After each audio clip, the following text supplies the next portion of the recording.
ایک نٹ کو کھولنے کے لیے ہم ایک رانگ ٹولز کا استعمال کر رہے ہیں. جی ہاں، ایسے ہی ہے. اب چاہے ہم جتنا بھی زور لگا دیں، چاہے ہم جتنا بھی ٹائم صرف کر دیں، رزلٹ زیرو رہے گا. یہ چیز ہمیں کیا سکھاتی ہے؟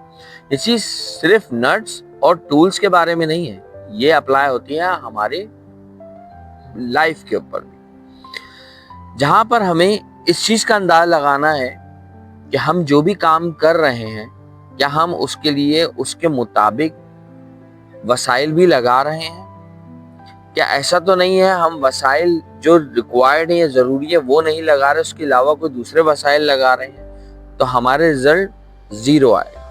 تبھی ہم اپنے مطلوبہ نتائج یا اپنی ایکسپیکٹیشنز تک نہیں پہنچ سکتے.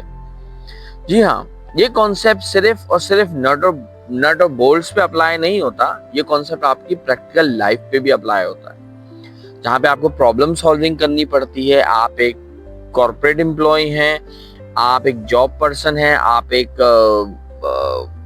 بزنس مین ہیں، آپ کچھ بھی ہیں. ایک اچھی حکمت عملی، ایک اچھی اسٹریٹجی پلس اس کے ساتھ ساتھ ایک بیٹر ریسورس، اور جو ریسورس پرٹیکولرلی اس کام کے لیے ریکوائرڈ ہو، یہ بہت ضروری ہے.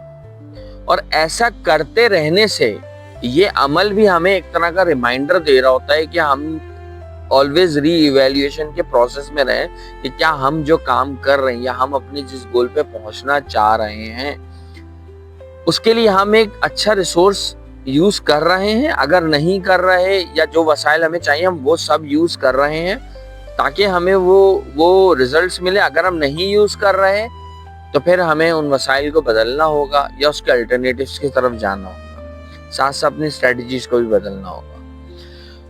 تو اسی طریقے سے ہم اپنے مطلوبہ نتائج حاصل کر سکتے ہیں.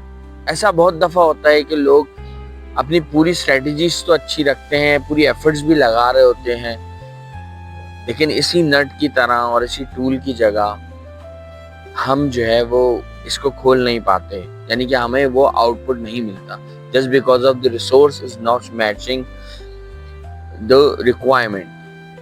تو ہمیں یہ سوچنا ہے اور اس پہ کام کرنا ہے.